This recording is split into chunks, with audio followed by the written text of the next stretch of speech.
questions focus on the use of the Internet to facilitate provision of information by governments to citizens, what we call e-information sharing, interaction with the stakeholders, the e-consultation, and engagement in decision-making process, the e-decision-making.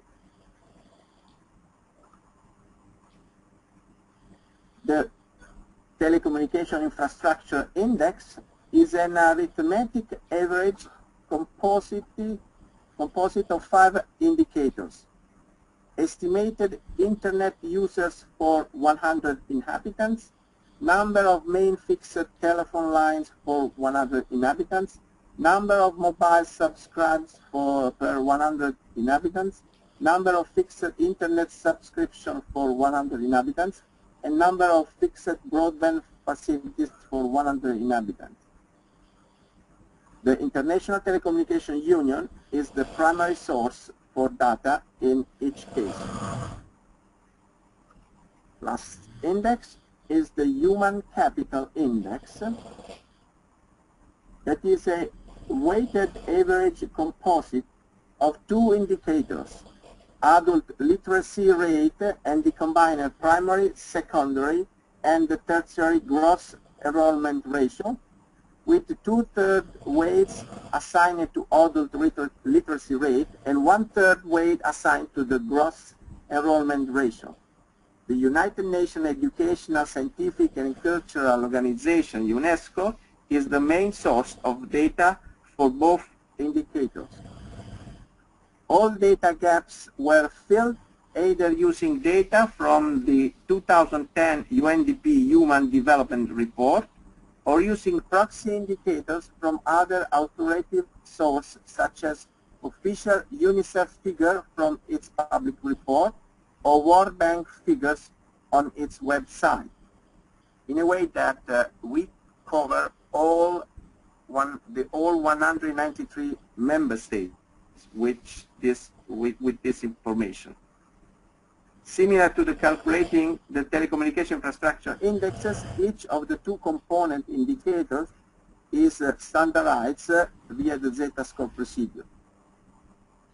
So let's now, after this first after this presentation on the mathematical formula and how we built this survey, let's see the global ranking and the results of the 2012 e-government survey. This is the table that shows the 20 top ranking worldwide in e-government survey. So it's the global ranking.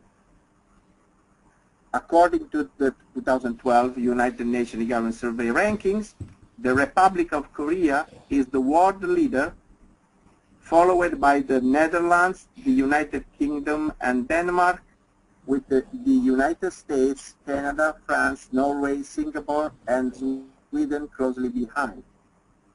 The steady improvement in all the indicators of the e-government development index has led to a world average of 0.5877 as compared to the 0.4406 in 2010. So it was an improvement.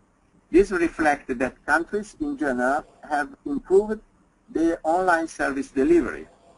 Some consideration at regional level, because as you can see, the top 20, most of them are European countries. So at regional level, on the regional level, as I said, Europe with 0.7188 and Eastern Asia 0.6344 lead, followed by Northern America 0.8559, South Asia 0.3464, and Africa 0.2762. Despite progress, there remains an imbalance in the digital divide between developed and developing countries, especially in Africa. Africa is very low. The African region had a mean e-government development index of about 30% of Northern America and about half of the world average.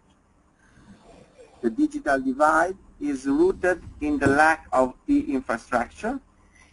The tremendous difference of broadband width and subscriptions between the developing and the developed countries proves that there are yet many milestones to be reached in order to close the gap of the digital divide.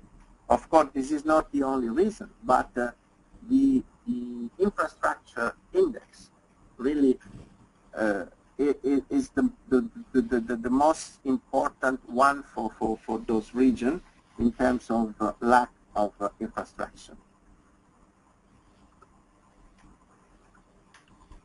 Let's have a look now of the region that is more interesting for us. So Asia average in e-government development.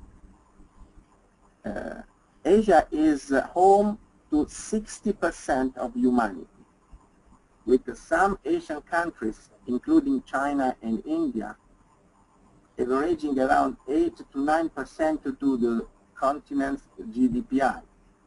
Asia as a whole continued to expand e-government service further.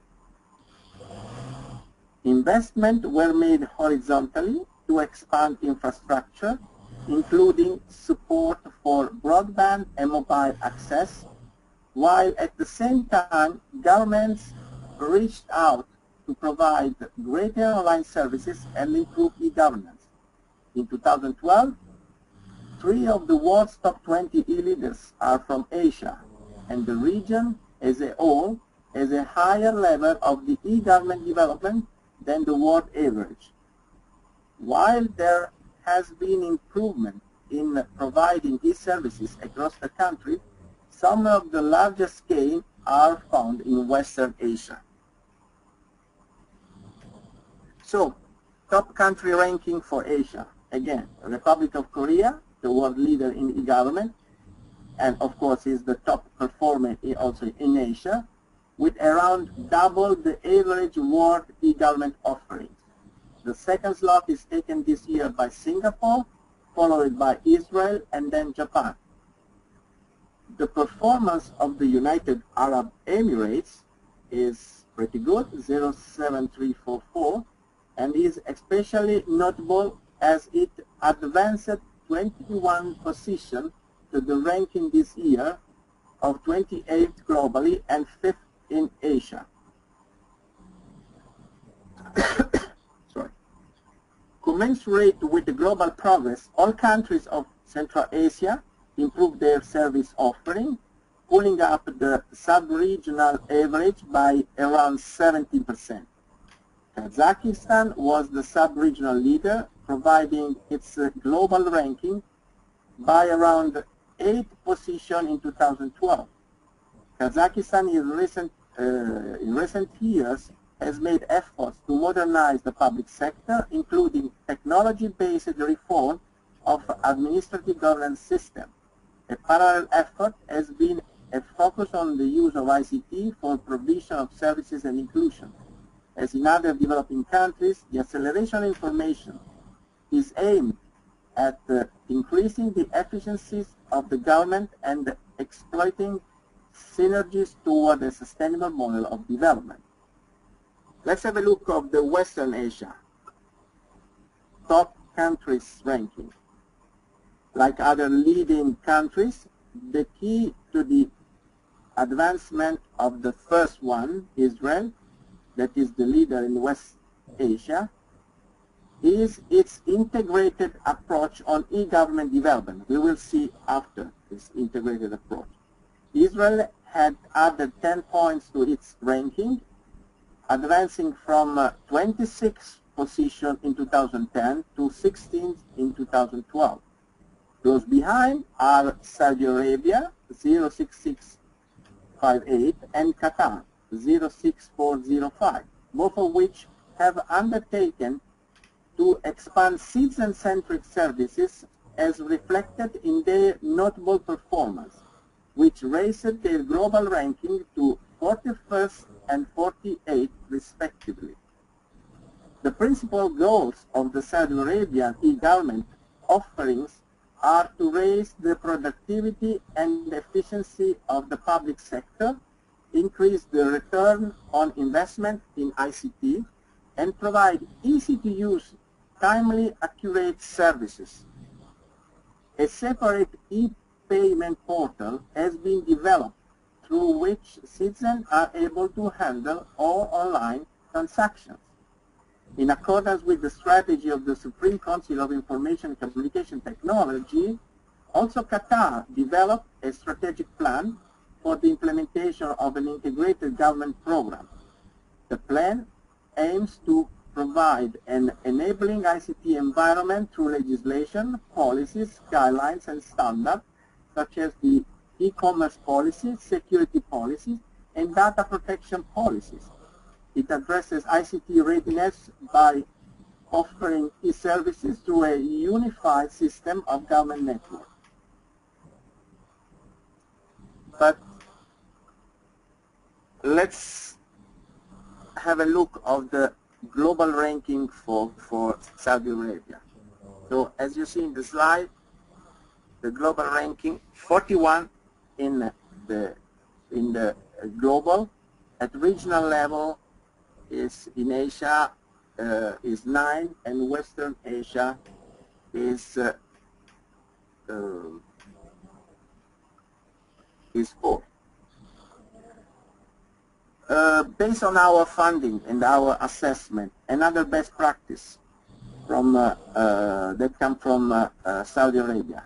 A big development in the Saudi e-services is the e-dashboard portal, which verifies the identity of the citizen, so it's a digital verification, and serves as a single signal portal where citizens can access all services provided. This is a very good example. Also, the Saudi government offers an open data initiative which provides citizens with documents and reports from ministries and government agencies, all publicly available. It encourages e-participation to gather public opinion through surveys, public consultation, and blogs. These are some of the many good practices and initiatives on e-government that Saudi Arabia has already developed and is developing. So, after the theory, after the ranking, let's also have a look of the main findings as in terms of contents.